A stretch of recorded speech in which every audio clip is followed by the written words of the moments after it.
brain right here. Liz shows a hefty activation, whereas Craig's brain shows no activation at all in this emotional part of the brain. Not going on. Whereas you went straight to the emotional part and you say, how would I have felt if I were looking like that? You immediately invoke that emotional part of your brain. Liz is 40% more accurate than Craig at reading emotion in others because she is using the emotional part of her own brain. And the scans reveal that in this test, Craig shows no emotional response at all. Liz, are you surprised at Craig's result? What surprised me most was the fact that it was completely devoid of any emotional response in the centre part of the brain.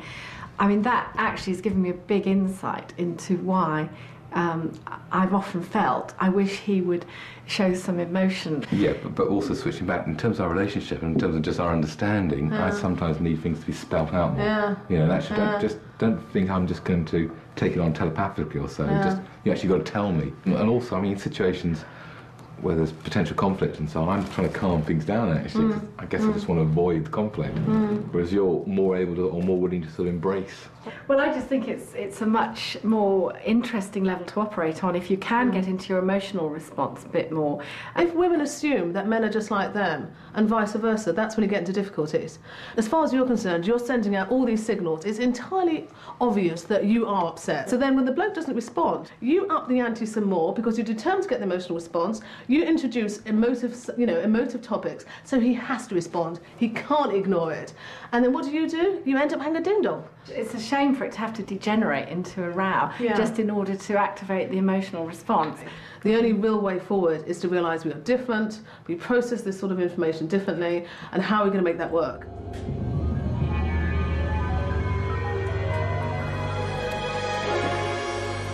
Until recently, scientists were reluctant to acknowledge any sex differences, partly because of history.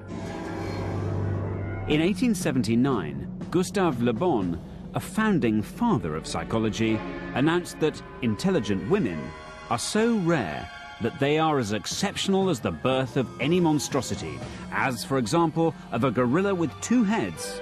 Consequently, we may neglect them entirely. And that, 125 years ago, was medical fact.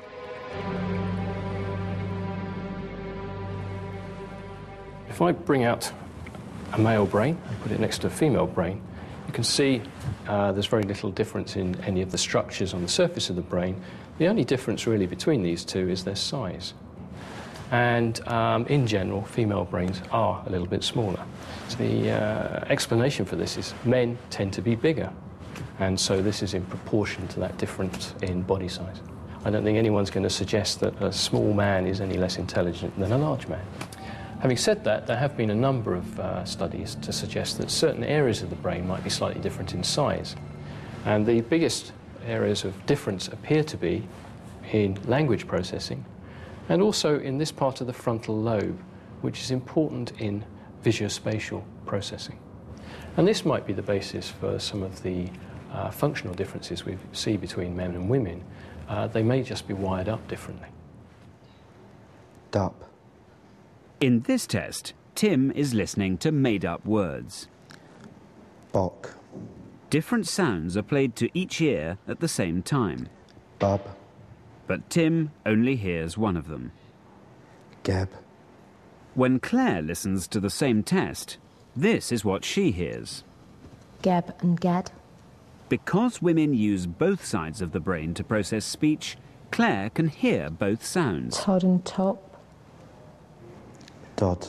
But Tim, who as a man only uses the right side of his brain, Ged.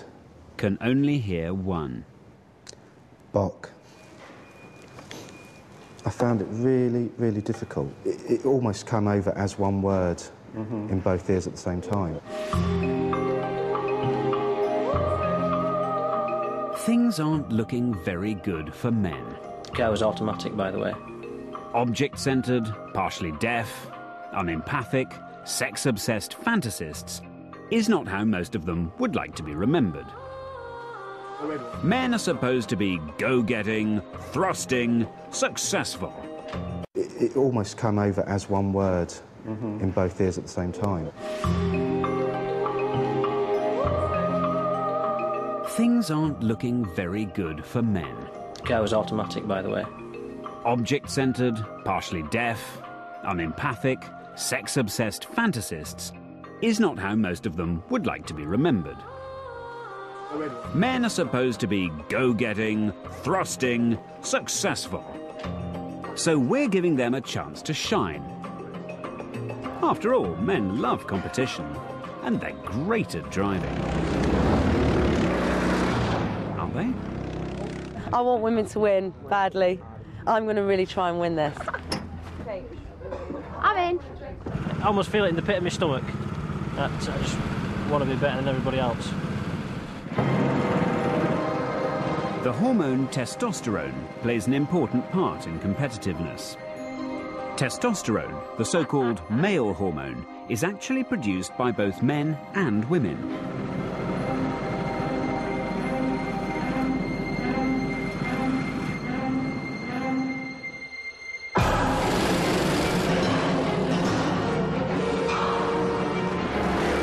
We're analysing our volunteers' hormone levels throughout the competition to see how their testosterone responds.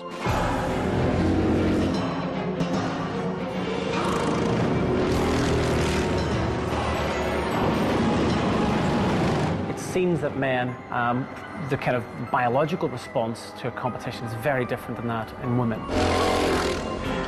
In the men, we see large fluctuations, which is consistent with what one expects in response to competition, but we see virtually zero fluctuation in the women. Men are more likely, as a result of this increase in testosterone, to take risks, and risks might, in an encounter, and competitive encounter, might be beneficial.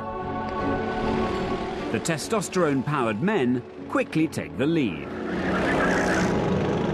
Lucy in cart 6, the woman who wanted to win, is languishing in 7th place. But right at the very front is Lloyd, hotly pursued by Jamie, driving cart number 8. But there's an individual who's very much worth pointing out to you, and that is number 2. If we look at his T levels and compare them with his pre-race levels, there's a substantial increase. He's likely to be a very competitive, highly strong individual who takes it very seriously. I'm more interested in engineering than I am in people. If it came a choice between separating me from my lathe and separating me from Oliver, I would let go of the lathe. But I wouldn't give it up easily. Want me to go first? I can't just secretly let him win like his mum can. I just don't feel it's honest. Right, are you ready? You ready for this? No. Jump, jump. To be honest, I don't really feel bad that he's crying. To me, he's just displaying what I would feel if I lost. I'd want to be doing the same thing, really. How old is he? 6. I'm not a monster. But monstrous things are happening to Lloyd. Jamie's taken the lead, and he's not showing any signs of giving it back. But as Lloyd tries to regain the lead, his testosterone skyrockets, and things go from bad to worse. Yet more testosterone and more stupid risks. Lloyd's race position is in freefall. As Jamie strolls past the checkered flag, Lloyd's world has disintegrated. The former race leader finishes 5th. There's an extraordinary finding here where number 2's testosterone levels decline rapidly to nearly that of his pre-race levels, which suggests to me that something unusual is happening. Something's gone wrong here, and I suspect he's not very happy about it. I feel absolutely enraged, not with anybody else but with myself.